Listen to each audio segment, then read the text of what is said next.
தாவேகா உறவுகளுக்கு வணக்கம். நாளைய தினம் ஈரோட்டில் மிக கோலாகலமாக சிறப்பான முறையில தளபதி அவர்களின் மக்கள் சந்திப்பு, மன்னிக்கணும் மாநாடு, ஒரு மினி மாநாடுன்னே சொல்லலாம். விக்கிரவாண்டி மாநாட்டின் பொழுது என்னென்ன ஏற்பாடுகள் நடந்ததோ, மதுரை மாநாட்டின் போது என்னென்ன ஏற்பாடுகள் நடந்ததோ அதைவிட சிறப்பாக இரட்டிப்பாக பாதுகாப்பு ஏற்பாடுகள், குடிநீர் வசதிகள், வர்றவங்களுக்கு பாதுகாப்பான முறையில் வந்து போறதுக்கான பல வசதிகளை ஏற்படுத்தி கொடுத்து, ட்ரோன் கேமரால இருந்து, வாக்கி டாக்கில இருந்து, சிசிடிவி கேமரால இருந்து ஒரு ப்ராப்பரான ஒரு மாநாடு தான் நான் சொல்லுவேன். அது மக்கள் சந்திப்பாக இருந்தாலும் அது மாநாடு தான் சொல்லுவேன். அண்ணன் செங்கோட்டையனும் தமிழக வெற்றி கழக மாவட்ட செயலாளர்களும் அங்க இருக்கக்கூடிய நிர்வாகிகள்லாம் சேர்ந்து வெகு சிறப்பான முறையில அந்த ஈவெண்ட் ஆர்கனைஸ் பண்ணியிருக்காங்க. பார்க்கும்போதே அவ்வளவு பிரமாதமா இருக்கு. வழக்கம் போல மக்கள் கூட்டம் கூட்டமாக அங்க சென்று, நம்மளால அங்க வர முடியாது, கூட்டம் ரொம்ப ஹெவியா வரும், என் பிள்ளை கூட்டு போக சொல்லுது, என் பொண்ணு என்ன அங்க கூட்டு போக சொல்லுதுன்னு சொல்லி முன்னாலே அதுக்கு முன்னாடியே மக்கள் அங்க சாரசாரியா போட்டோ எடுக்கிறத உங்களால பார்க்க முடியுது. அப்படி அங்க மக்கள் வரக்கூடிய அந்த நேரங்கள்ல அவங்களுக்கு குடிநீர், ஜூஸ்ன்னு சொல்லி கொடுக்கறத நம்மளால சமூக வலைதளங்கள் மூலியமாக பார்க்கப்படுது. தமிழ்நாடே எதிர்பார்க்கிற ஒரு சில விஷயம் தளபதி அவர்கள் 2026 ஜெயிக்கணும்ன்றது. அதற்கான இந்த சின்ன சின்ன சமிக்கைகள், இந்த மாதிரி ஆதரவு காணொலிகள், அங்க வரக்கூடிய பொதுமக்கள் கிட்ட எல்லாம் பேசுறதெல்லாம், அவங்க பேட்டி கொடுக்கறதெல்லாம் பார்க்கும்பொழுது நிச்சயமாக 2026 ஒரு மிகப்பெரிய மாற்றம் இருக்குன்றத நம்ம உறுதியா சொல்லிக்கலாம்.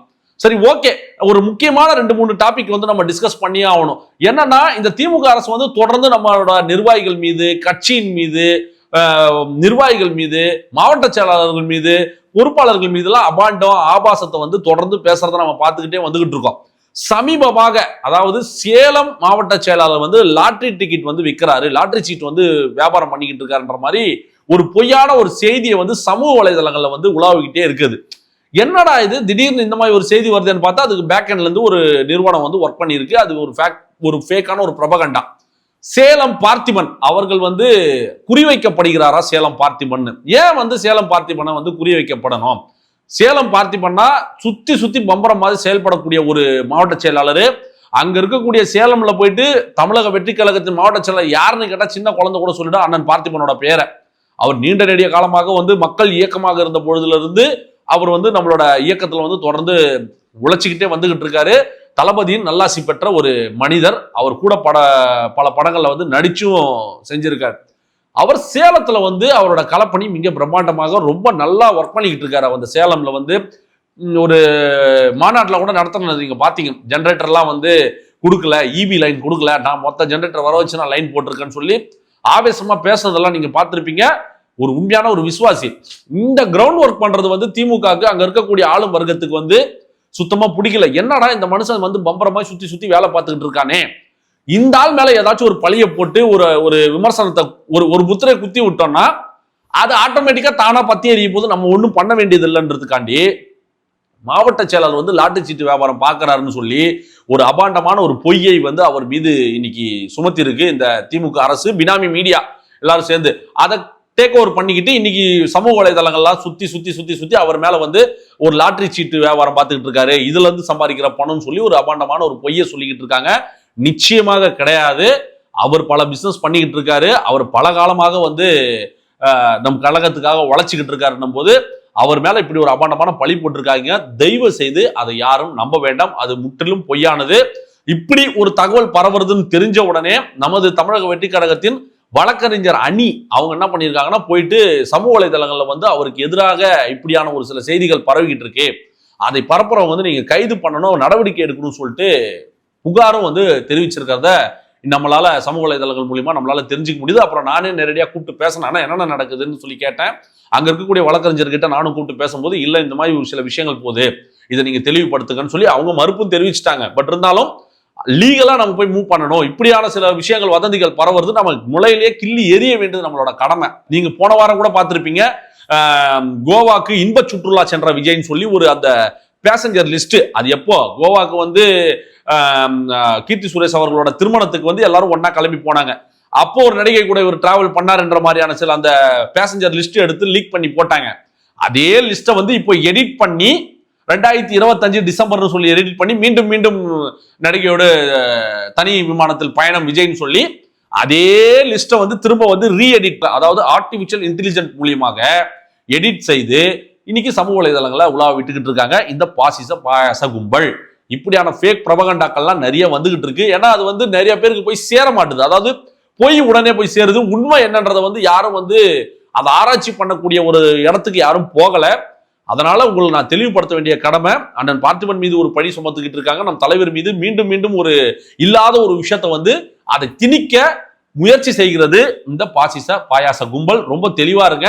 இந்த ஃபெயிலியர் கவர்மெண்டோட ஃபெயிலியர்ஸை வந்து மறைக்கிறதுக்காக இந்த மாதிரியான சில விஷயங்களை வந்து தொடர்ந்து பண்ணிக்கிட்டு இருக்காங்க. ஏன்னா பிரைம் இஷ்யூ ஒன்று ஓடிக்கிட்டு இருக்கும்.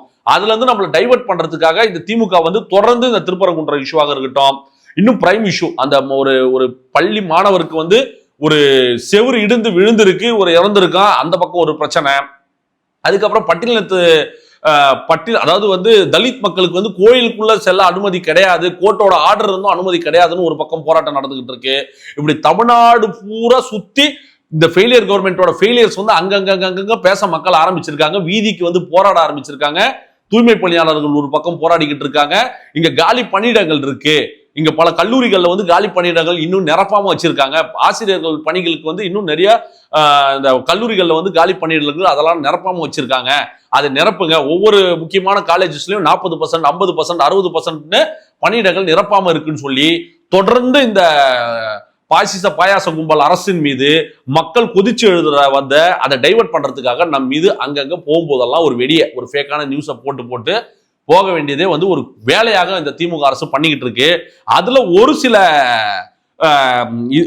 சில விஷயங்கள் இந்த ஸ்டாலின் கவர்மெண்டோட ஃபெயிலியர்ஸை ஒரு சில விஷயங்கள் நான் வந்து கொண்டு வந்திருக்கேன். அதாவது பட்டியலின மாணவர்கள் எதிர்காலத்தை கேள்விக்குறியாக்கும் திமுக அரசு, ஆதி திராவிடர் நலத்துறைக்கு ஒதுக்கப்பட்ட நிதியை அதை வந்து வேற சில ஸ்கீம்காக ஆதி திராவிடர் துறைக்காக சில ஃபண்டை ஒதுக்குவாங்க. அந்த ஃபண்டை எடுத்து இவங்க வேற சில ஸ்கீம்காக பயன்படுத்திக்கிட்டு இருக்காங்க. பட்டியலின மக்களை பாரபட்சத்துடன் நடத்தி வரும் ஸ்டாலின் அரசு தற்போது பட்டியலின மாணவர்கள் தங்கி படிக்கும் விடுதிகளை வேண்டுமென்றே மூடி அவர்களின் வாழ்க்கை முன்னேற்றத்திற்கான ஒரு கருவியாக இருக்கும் கல்வியை பறிக்கும் கொடுஞ்செயலை செய்து வருகிறதுன்னு சொல்லி நம்ம ஐடிவிங்ல நம்ம இன்னைக்கு போஸ்ட் பண்ணிக்கிட்டு இருக்கோம். தொடர்ந்து அதை பத்தி நம்ம பேசிக்கிட்டு இருக்கோம். இந்த ஆதி திராவிடர்கள் பட்டியலின மாணவர்கள்லாம் தங்கி படிப்பதற்கான இந்த விடுதிகள்லாம் இருக்கும் பாத்தீங்களா, அந்த விடுதிகள்ல இப்ப யாருமே அங்க படிக்கிறது கிடையாது.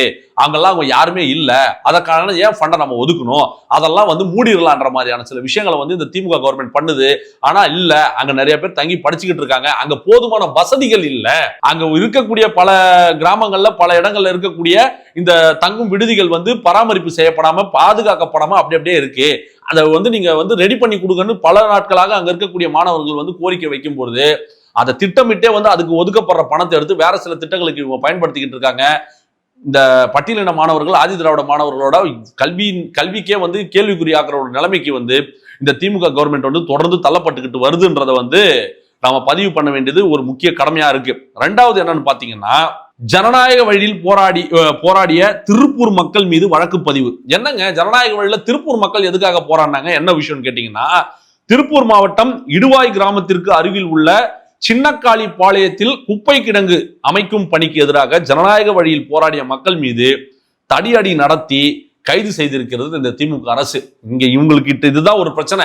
இவங்க எதிர்கட்சியாக இருக்கும்போது ஒரு விஷயத்த சொல்லுவாங்க, எப்பா நாங்க ஆட்சிக்கு வந்துட்டா மாணவர்களுக்கு அதை பண்ணிடுவோம், நீட்டை ஒழிச்சிருவோம், அதுக்கப்புறம் பணி நிரந்தரம் பண்ணிடுவோம், பழைய ஓய்வூதிய திட்டத்தை வந்து நாங்க கொண்டு வந்துருவோம், மாசத்துக்கு ஒரு முறை மின்சாரத்தை நீங்க அதாவது கரண்ட் பில்ல கட்டினா போதும். இப்படி பல வாக்குறுதிகளை கொடுத்து ஏமாத்துவாங்க. எதிர்கட்சியா இருக்கும்போது ஆட்சியில் வந்ததுக்கு அப்புறம் அதை பத்தி சிந்திக்கவே மாட்டாங்க, அதை பத்தி யோசிக்கவே மாட்டாங்க. இந்த திருப்பூர் மாவட்டம் இடுவாய் கிராமத்தில் இருக்கக்கூடிய மக்கள் எதுக்கு போராடிக்கிட்டு இருக்காங்கன்னா, அங்க வந்து ஒரு குப்பை கிடங்க வந்து அமைக்கிறதுக்கான ஒரு பணி வந்து நடந்துகிட்டு இருக்கு. அதனால என்ன ஆகும்னா, சுற்றுச்சூழல் பாதிப்பு, நிலத்தடி நீர், விவசாயம், அதுவும் அங்க இருக்கக்கூடிய பல கிராமங்களுக்கு வந்து ஒரு மிகப்பெரிய பாதிப்பு ஏற்படும். அதை தடுத்து நிறுத்துங்கன்னு சொல்லி அங்க இருக்கக்கூடிய மக்கள் போராடிக்கிட்டு இருக்கும் போது அவங்க மேல எஃப்ஐஆர் போட்டு ஜனநாயக முறைப்படி அமைதியான முறையில் அவங்க போராடிக்கிட்டு இருக்காங்க, அவங்கள நீங்க கைது பண்ணணும்னு சொல்லி இந்த திமுக அரசு வந்து அவங்க மேல எஃப்ஐஆர் போறதை நம்ம பார்த்தோம்.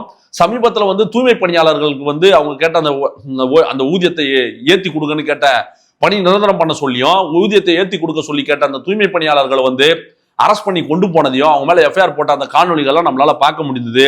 இப்படி அவங்களோட அதிகாரத்தை வந்து பொதுமக்கள் மீது செலுத்தி கொடுங்கோல் ஆட்சி செய்து கொண்டிருக்கும் இந்த திமுக அரசு வந்து நம்ம வீட்டுக்கு அனுப்ப வேண்டியது நம்மளோட முக்கியமான கடமையா இருக்கு. சின்ன சின்ன விஷயங்கள் பாஸ், சின்ன சின்ன விஷயங்கள் வந்து அதை சரியான முறையில் கவனிக்காம அங்க இருக்கக்கூடிய எம்எல்ஏ, மாவட்ட ஆட்சியர், கவுன்சிலர் யாருமே அதை வந்து பொருட்படுத்தாம இன்னைக்கு மிகப்பெரிய பூதாகரமான பிரச்சனைகள் நடக்கும் பொழுதுதான் ஒரு ஸ்ட்ரீம் லைட்டுக்கு வருது, மக்கள் அதை வந்து பாக்குறாங்க.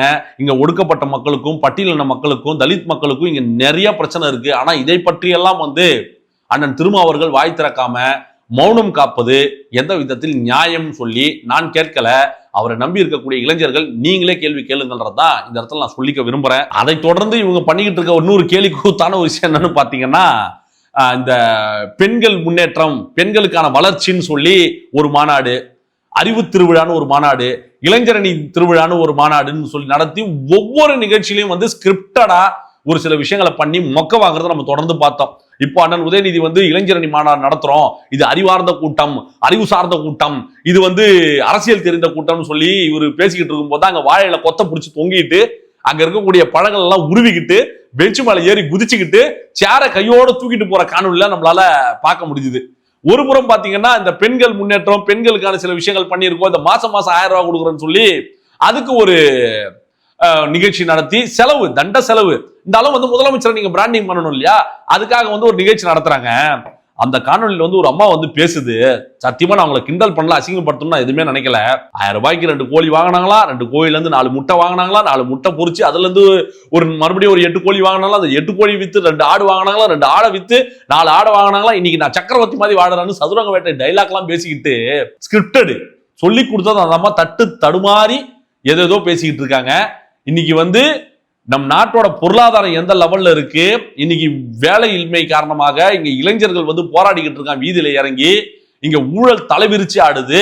ஏவா வேலுல ஆரம்பிச்சு, செந்தில் பாலாஜில ஆரம்பிச்சு, நேருல ஆரம்பிச்சு இங்க தொடர்ந்து வந்து ஒவ்வொரு அமைச்சர்கள் மீதும் வந்து ஈடி வந்து புகார் கொடுத்துக்கிட்டு இருக்கு, ஊழல் குற்றச்சாட்டு வந்து சொல்லிக்கிட்டு இருக்காங்க. அதை பத்தி எல்லாம் பேச இங்க நேரம் கிடையாது.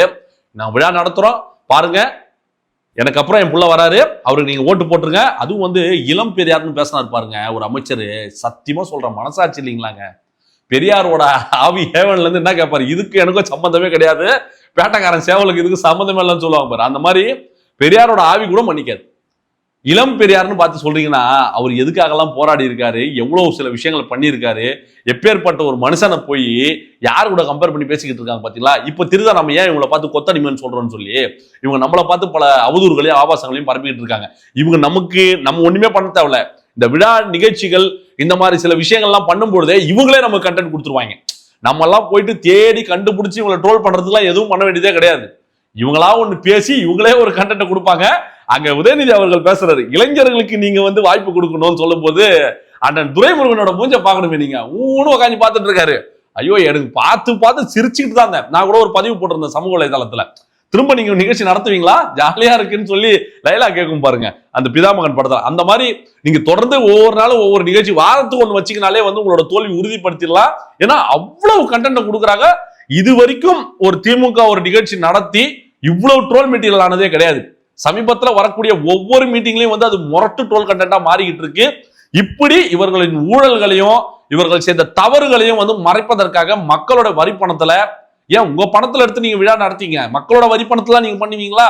இப்படி இவ்வளவு ஸ்கீம் அறிவிச்சோம், அவ்வளவு ஸ்கீம் அறிவிச்சோம், இத்தனை பேர் பயனடைஞ்சிருக்காங்கன்னு சொல்லி நம்மளோட பணத்தை வாங்கிட்டு இவங்க நிகழ்ச்சி மேல நிகழ்ச்சி நடத்திக்கிட்டு தமிழ்நாட்டுல என்ன நடக்குதுன்னே தெரியாம மறந்து போய் மக்களுக்கு முதலமைச்சருக்குமான அந்த தொடர்பே இல்லாம துண்டிக்கப்பட்டிருக்காரு.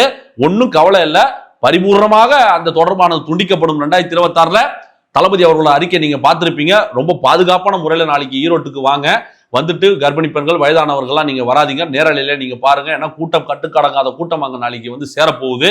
பாதுகாப்பான முறையில வந்து பாதுகாப்பான முறையில் நீங்க போகணுன்றத இந்த இடத்துல ஒரு தாழ்மையான ஒரு விஷயமா நான் வச்சுக்கிறேன். மீண்டும் ஒரு சிறப்பான வீடியோவோடு உங்களை வந்து நான் சந்திக்கிறேன். நன்றி, வணக்கம்.